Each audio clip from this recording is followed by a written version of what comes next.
Welcome to this episode of Safe Home Podcast for struggling teens and their families finding their healing path.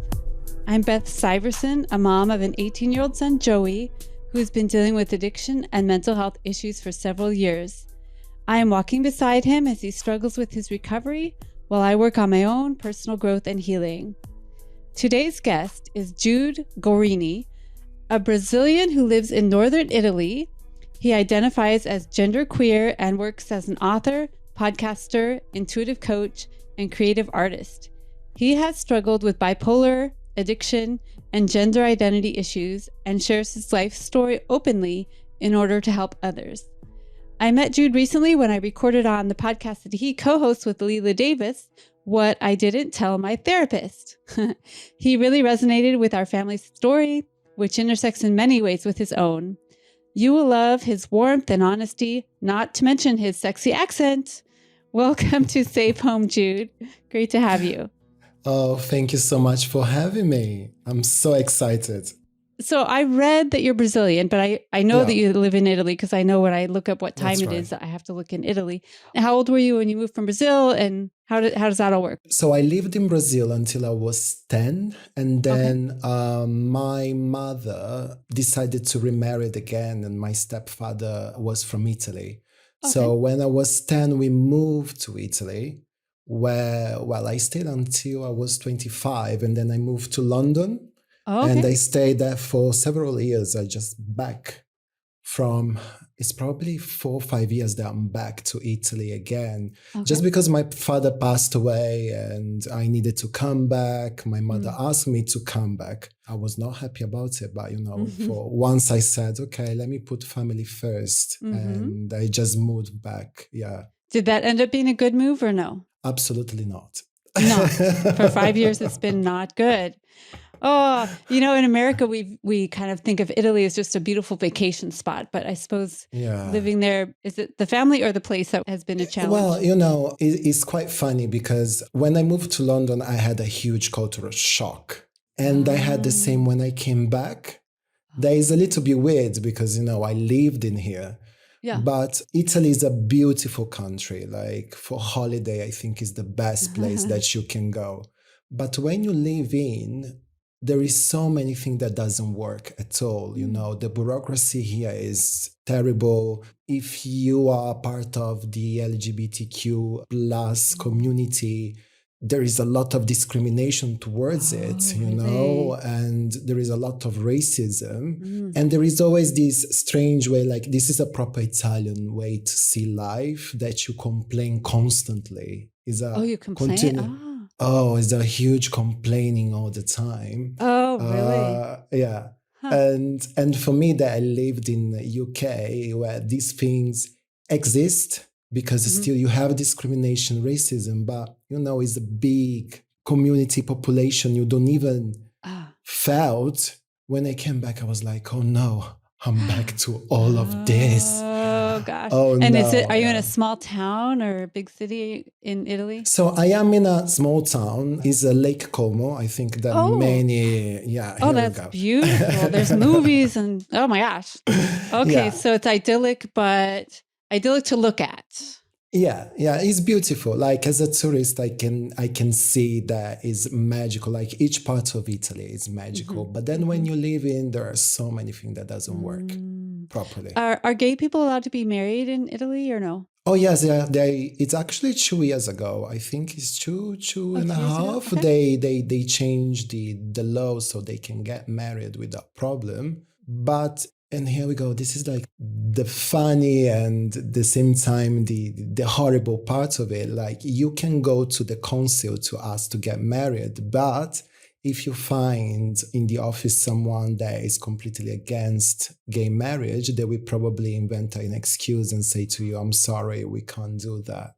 And it happened to many people. Yeah, it happened to many people. But people think that Italy is a Catholic just because we have the Pope somewhere there in Rome, but it's not a Catholic country, it's a laic country. But the church, the Pope has a lot of power towards, towards the people is, everyone goes to the church, not everyone, but no, I'm generalizing, but goes to the church on Sunday, all the Catholic bank holidays exist. It's really, really deep. But if you look in the books and everything, Italy is not a Catholic country, it's a laic country. What do you think, like? So basically, is a country where there is no religion. Like secular. Yeah, here we go. Yeah. Secular. That's right. Okay. Oh, it's a secular country.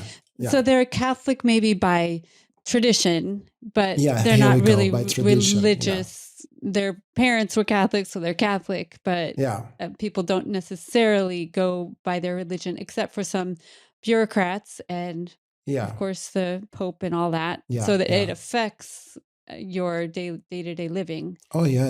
Wow. Yeah. When did you come out as gay, or when did you know you were gay? Or let's see, maybe I should clarify. I know you said you're genderqueer. What letters of the LGBTQIA++ are you? So I always been attracted to men.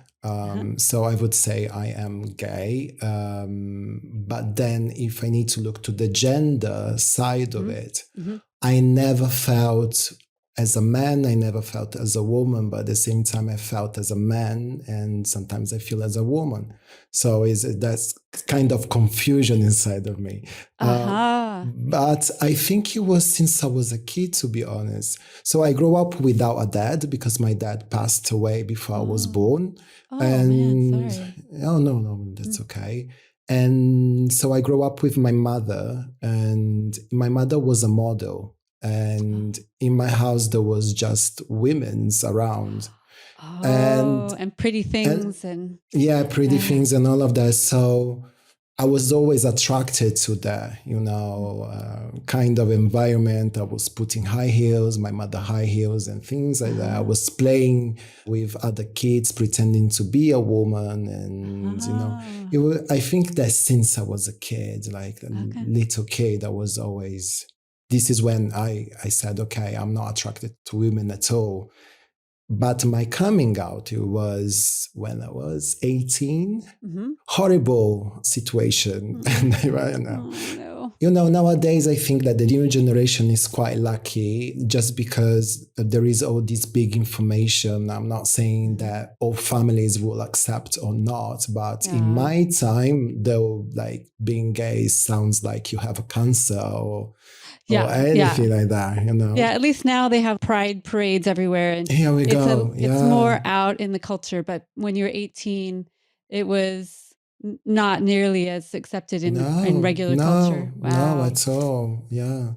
And it was a horrible situation. It was horrible, but at the same time, a really important moment because I thought that my mother was totally open to have a gay son, but then she was the one that went mad towards it. My stepdad, he looked to me and said, you can be whatever you want in your bed. I don't care. Just keep being the guy, the person that you are.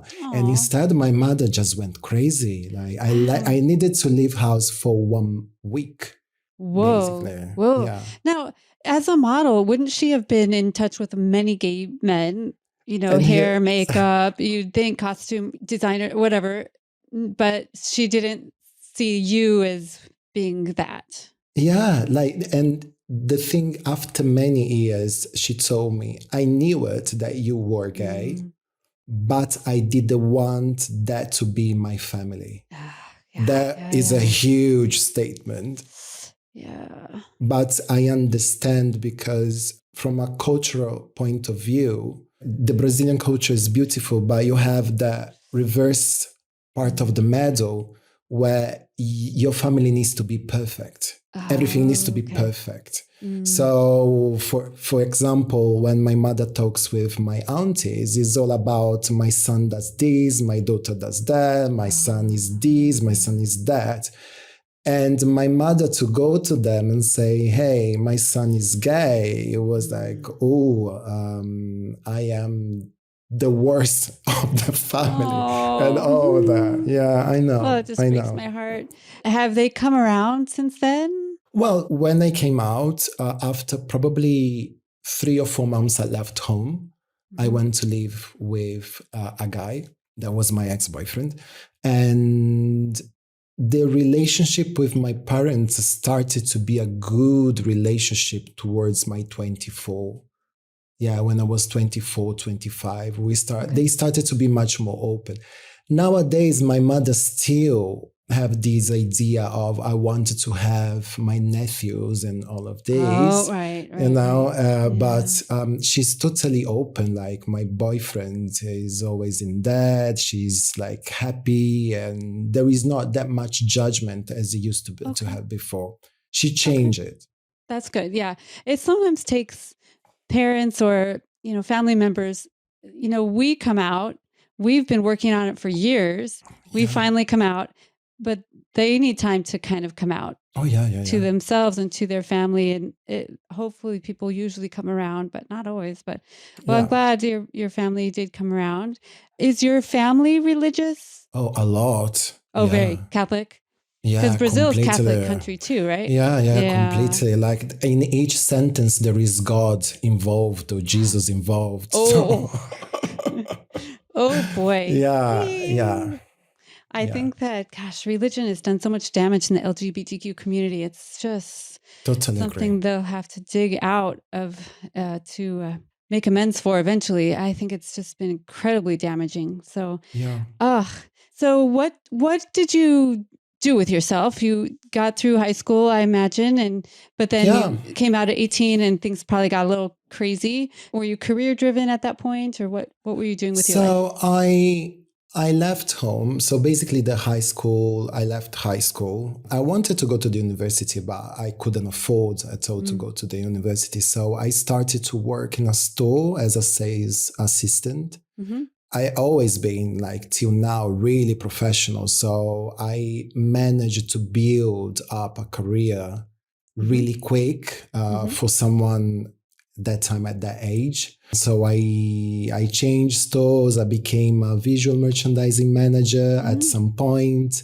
And it was just a keep growing. Like the other day I was looking and I said, oh my God, I actually worked for 20 years and I never had any gap. I changed companies, I changed stores, I changed the fashion brands to homeware and all of this. But for 20 years, I never have a gap working there. So you designed the displays and things? Yeah. I used to work at a fancy department store and those people were amazing. I don't know how they did it. So I admired that, how you can pull things together and make it look beautiful. That's pretty cool. That's really good. Yeah. Are you a designer? Do you design clothes and things yourself? I tried once, but I'm really impatient. So okay. I understand.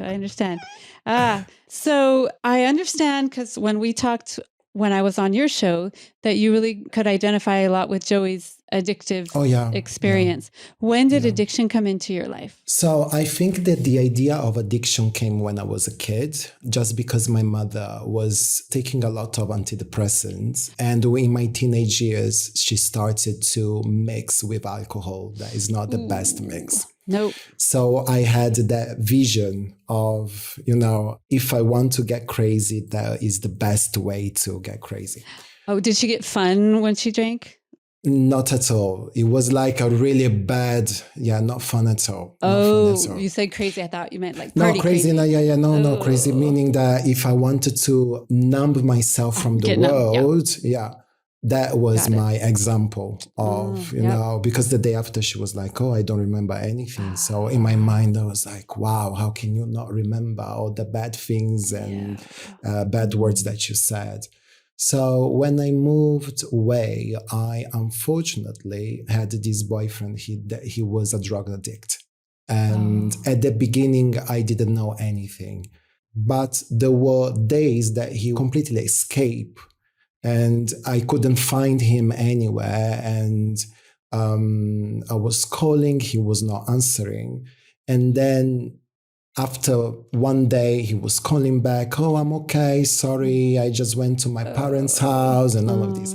So I was completely blind on what was going on. And then there was one day that he sat me down. He said, I'm a drug addict. I smoke crack and I need to do this. And my first reaction was, you know what, let me help you. Let's go to a community. Let's talk. You need to talk to the doctors and all of this. Something that we went through, but, he didn't want to get any help. He just wanted the drug to be his help. Yeah. So there was one moment that I say to him, look, I will start to do with you because I don't like the idea that you just run away. It makes me really uncomfortable. So I started to smoke crack with him. That was not the best idea. And all my words started to crumbling, and I was spending most of my salary just buying, and then my weekends or during the week just getting high, and then probably the day after going to work. Oof. And there was one moment that I say to myself, this will be the end of my life. My life will be like this always till the day that the company that I was working for, said to me, look, we want to give you a pay rise and a promotion, and we want you to move to Florence. That it was 5 hours from where I used to live before. So I saw that as a light in that, so I can escape now. So I escaped from that situation. I've been sober for that moment, for that 3 years. Wow. And then I moved to London for love. And I think that is love that took me for a lot of addictions but also love for myself. And in London, the first 2 years, it was quite difficult. As I said, there was a cultural clash and the language and, the work and all of this. And then after that 2 years, I started to go out with, I don't consider that the bad people, because in the end we were in the same boat, but with a really bad influence people. Risky behavior. Yeah, risky behavior. And I just started to take drugs constantly to the point that my weekend started on Monday and finished at Sunday, the other Sunday. So it was... Plus, I was getting really alcoholic at the same time, and I had terrible calm downs. That was like the worst thing possible. I was crying. I was really skinny. I had friends around me that was saying, you know what, Jude, you should ask for help. But I was not seeing that. I was like, no, I'm fine. I'm fine. And were you holding a job this whole time? Yes, you kept your job. You said you didn't ever have any breaks with your job. So... Wow. Like probably if they're going to listen to this podcast, they were like, oh, now we understand why he was so hyperactive.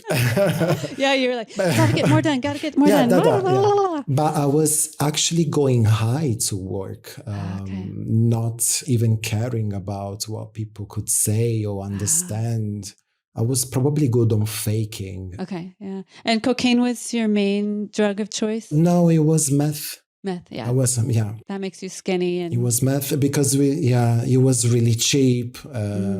Everyone was doing that in London at that time. It was easy to have. It was mainly that one. Cocaine was for rich people. The one that had money. Okay. Gotcha. Wow. That's amazing that you could still function though. That's pretty incredible. Yeah. Wow. So how did you get out of it again? You got out of it once and then you got back in, and then how did you get back out? I had an overdose. Oh. That was the moment. So one day I actually attempted suicide. I was like, you know what? I want to finish my life. It's done. Wow. So that night I just did a mix of whatever I had at home. And I woke up 3 days after at the hospital, not understanding what happened. And the doctor came and said, you are really lucky, guy, because your heart stopped for a few seconds, but you are here with us.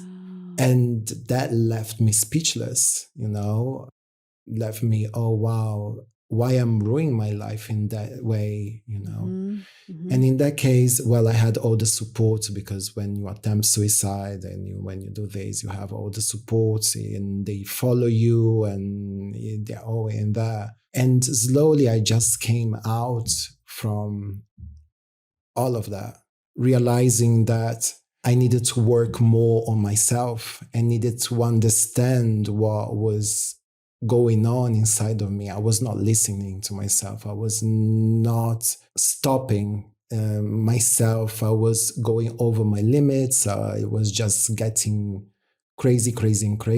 And, you know, and all the world around was just falling. But then it was always my choices, you know, was me choosing to do and to be in that way. So it's actually 8 years that I'm sober. So there's a huge achievement. That is huge. It sounds like you were deep into it. And were you in a psych hospital or something at first where they were helping you? I left job, so I stayed at home for 1 month. Okay. So I have that sick leave. And in that 1 month, I needed to go to the GP, that is actually the doctor there in UK. And I needed to go to the NA, that is actually the AA, but it's for Narcotics people that take drugs, Mm-hmm. And I was just following all that process and getting checked. I needed to go to the hospital each month to, you know, pee in the cup. And in this way they could check that everything was fine and I was not falling in all of this.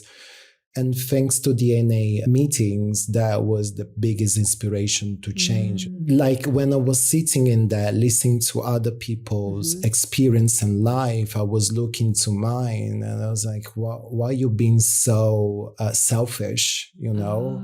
Because you had, in my case, I had everything. I had a job, I had a career, I could buy what I wanted, I had everything, and instead in front of me I had people that they didn't have anything.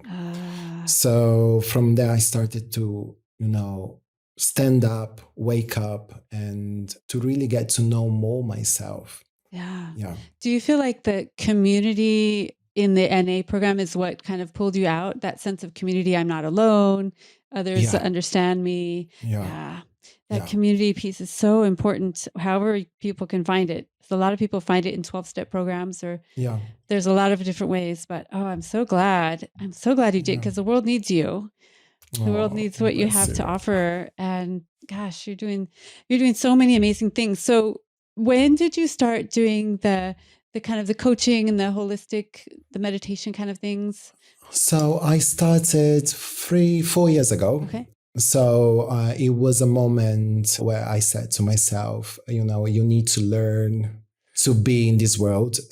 You need to learn to understand yourself, to accept, to trust, to see life with a new pair of eyes, and to express gratitude, generosity. So, you know, with my work, because I in my day job, I'm a store manager. So I have a team. I was already doing life coach. I was already doing coaching. Okay. So I said, okay, so let me try to do life coach. Okay. So I did all the classes, and then I went to do the confidence coaching part. Okay. That is what I'm good in. And then I put the mindfulness as well. So I started to do classes and mindfulness, yoga nidra. And then I eventually last year, I also took a diploma for addiction counselor. That was like another step. But in these 4 years is where I built what it was Healing with Jude. That is me trying to give power and energy and hope to everyone. Like, in my idea of coaching, my idea of teaching meditation or teaching mindfulness is I want to give the opportunity to everyone to be happy, because happiness is not as you see in the advertisement, you know, oh, take this gum and you're going to be happy. No, happiness is really personal, and it can be, is different from each one of us. And it comes just when you are balanced, when you understand your power, when you understand how can you build up and grow up inside of you.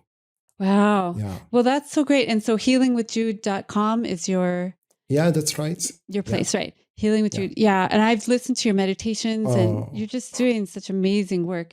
I wanted to touch on your diagnosis of bipolar as well. Yeah. Because I think that that's such an interesting condition. And when did you find out you had bipolar and what have you been doing about that? So I was 25. I was in London. It was the first 2 years that I was in London. I was really suffering. It was the cultural crash, but at the same time, there was something that was not going on. Like I had much more moments I have these really deep moments of depression. And then after 2 seconds, this huge hyperactivity, hypomania. I was like, okay, there is something going on. And a friend of mine said, why don't you go and you do assessment and you try to see and you ask for help. And so I went through the GP's assessment and all of this. And then it came out the results of this amazing test. And the doctor said, you are bipolar disorder 1. So basically you have this tendency of having really depressive moments, but at the same time, really hyperactive and hypomania moments. Mm-hmm. The bad thing of being a bipolar 1 is that you can get addicted really easy to anything.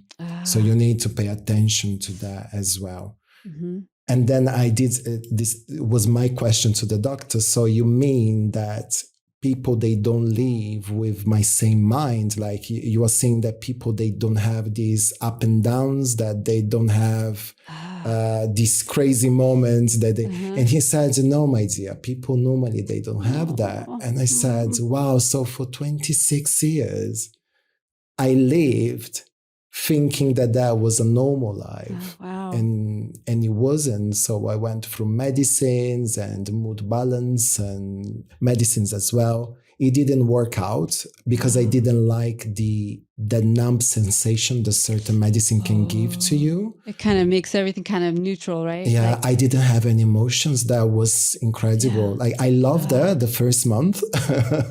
I was like, oh, wow, I don't have any emotions, but at the same time, it wasn't me. I always do the example. If someone was dying in front of me, I was okay with it. I was like, okay, so good. Let's call the ambulance. Okay. But that was how I was feeling. And it wasn't me. It wasn't me at all. So it might have been better than the giant swings, but the plain old vanilla is not feeling good either. Yeah. Now, at this time, weren't you also using substances? So at that age, no, but I started after it. So and that was the bad influence of these friends. So I was taking lithium at the beginning, with other mood balance stuff. And a friend of mine, it's not a friend anymore, but at that time it was a good friend of mine, came to home and say, you know what, if you crash this and you snorted, that would be amazing. So, and then he was like, I have also this bag of meth, we can mix all together. And so from with your lithium? Yeah. And from that started my addiction to all the rest. Wow. Okay. So they did diagnose you when you were sober. Yeah. For Joey, they have kind of had bipolar on the table for a while. It still is on the table as possibly, but it's hard to tell with the substances on board. You like, what's the substances and what's mental health? I don't know. So we're still trying to sort all that out. Yeah. So what kind of tools do you use personally just to kind of keep yourself centered and balanced? You're in Italy where you don't really like it, and there's a lot of kind of interpersonal problems there maybe, or cultural problems. What do you grab onto to get you through? I write a lot. Okay. Writing for me is the best tool that I can have, that I can use to feel balance in my life. Definitely going out, running or doing sports and all of that, that's for sure. But for me, sitting down and write is the best moment ever. In fact, when I came back to Italy, when my father passed away, I started to write more and more, and all that writing became poetry. And then I self-published my first book, poetry, and then came another one. That was my way to heal and to keep balance in life. Nice. So writing poetry, do you also journal? A lot. Not each day as I used to do before, but when I sit down there, at least 1.5 hours, I'm just putting down everything. Wow. Yeah. Wow, that's amazing. I really am terrible at journaling. I always admire people that can do that. I think I censor myself too much. I'm like, oh, don't write that. And I think that's not the point of journaling. I know the feeling. We'll put the links to your poetry books on the show notes, but do you have any poems you'd like to share? So I will share. So this is from Sorry I'm Mad. That is my second poetry book. Okay. And I will share this poem that is called Today. Okay. Yeah, let me share it. I was born on a Friday with a world full of fears. I grew up with disconnected emotions, soaking in my own tears. I destroyed who I was, not allowing any touch of hope. I engaged the pain, thinking was the right way to live. I bombed my feelings, living with anxieties and bad memories. I remain mad in the most calm events I had. I saw a world against me, and I caught loneliness as my best friend. 34 years old, and the world changed in 1 week. I opened the door of my soul, leaving him free to breathe. I prayed in the high highlands for Mother Nature help, and she gave me back my hope. The world wasn't that dark as I picture it, and now I live tasting this new world. I am free and I float, bounding with my soul. The planets and stars are closer to me. I become a new sparkle in the sky. I am living a new life, being honest to others. I don't want your pain, but I want you to be free as me. From my mouth, I pour the energy I make to compensate my globe. I am the son of the nature. I am a tree growing strongly higher. My branches, my present and future, and my roots, the experience I create. I dance with the wind and embrace joy and hope as never before. I am all now. I will be everything tomorrow. Complaint don't exist because I accept who I was and how I will be tomorrow. And for you, I am St. Jude, the poet caressing your eyes while you read truthfully who I am. Oh, that's so beautiful. Thank you for sharing that, Jude. You are a sparkle in the sky. Yes, I am. While you were reading that and talking about all those nature references, I was picturing you in Lake Como and just like, yeah.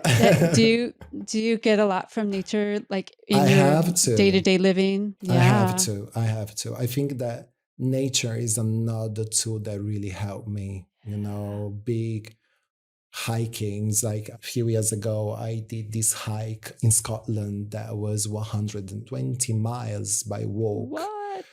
Yeah, oh my gosh, really tough. But it was beautiful to engage with Mother Nature. That is something that we think we do, but normally we don't do at all, checking all the details and, hugging a tree and touching the soil. That is one of the best tools to stand up and breathe.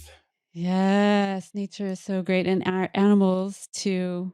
Do you have any animals? I have 3 cats. 3 cats. Yeah, 3 cats. Yeah. Oh, nice. I can imagine that.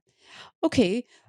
So our podcast is typically talking to teens and their families. Yeah. What advice would you have for parents of teens for maybe they have a kid that's a little bit gender unique or struggling a little bit? What would you suggest their parents do, especially around the LGBTQ piece of it? I think that, I put myself as if I have like a kid, something that I don't have, but probably I would connect more with what I would love to have when I came out to my mother. I think that nowadays we have thousands of tools. Like you go to Google and you can find any kind of information. I think that for a teenager, it's never easy to open up and talk about emotions and to talk about how they are feeling, much more to the parents, not always with the friends. But if you see that your son or daughter, they are living a moment trying to understand their gender, trying to understand what they want to be and how they want to be, the best thing that you can do is just walk hand by hand and be open, I think that is the best thing ever. Not judgment at all. It's important to don't judge in that moment. And plus, it's 2022, and we just need to get over it. It's normal. It's okay. The world will not explode if your son is gay or your daughter is lesbian or it comes of non-binary. We are a big community, and I think that's why it's also important that you put your kids in touch with the LGBT community, that they can help you as well to, walk through and understand what is the focus, what you should do. And this is what I said to my friend. There is this Netflix series, it's called Heartstopper. And that is just is an amazing series about teenage engaging with the gender, with love and all of this. That was something that when I was a kid, it was not in there because, gay people, they just had AIDS at the moment. It was just this on television. If you are gay, you're going to die. Oh, AIDS. Yeah. Oh, yeah, that was terrible, huh? Yeah, but nowadays, just be open. Like, come on, it's time to give the freedom to anyone, I know that from the eyes of a parent can be tough sometimes, but at the same time, if you love your kids, why not to accept also that little thing? At the end of the day is a little thing. Yeah, it is a little thing. And parents, we sometimes have this idea of what we want our kids to be, and we hold tight to that idea. But man, we cannot make somebody be what they aren't going to be. And much better to just support them for whatever it is they are, whatever they're choosing at the moment, and just be supportive. What words would you have liked your mother to say when you came out to her? That's okay. I am with you. I wanted to learn with you. I wanted to learn with you. Yes. Earlier in the podcast, I interviewed a wonderful woman named Elena Joy Thurston, and she came out very late as a lesbian, and like I did, and she now has a foundation called Pride and Joy Foundation, and she helps parents that are straight that have kids that have come out as LGBTQ, and she helps them get educated because she points out that this is a very interesting situation. LGBTQ people are one of the few marginalized communities that their parents are not typically in that same community.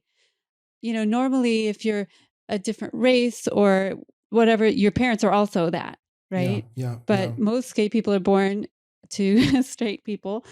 And so there is an educational component to it. And so sometimes parents have to get knocked over the head to start working on that. But it's so harmful to be shunned or dismissed or shamed for your sexual orientation or your gender. There's both sides to it. So wow. Well, I hope that people hear your story and hear what an amazing person you are, and just think, what would it have been like if when you were 18 and came out, if you had been affirmed and celebrated? I wonder if that would have pushed you in a whole different direction. Yeah, sometimes I ask myself, sometimes I think that, but at the same time, if I need to be totally honest, I don't regret any of the mistakes or things that I've done, because thanks for these things that I've done, it built up the person that I am today, I think that when you're a teenage until you're 30, you need to pass through a lot of things before you open your eyes and you understand what you wanted to be and how you wanted to grow up, And in that journey, it can happen whatever. And you don't need to regret. Like if I look to ex-boyfriends, I don't regret them. They were like part of my life I'm happy with. The drug was not the best decision, that's for sure.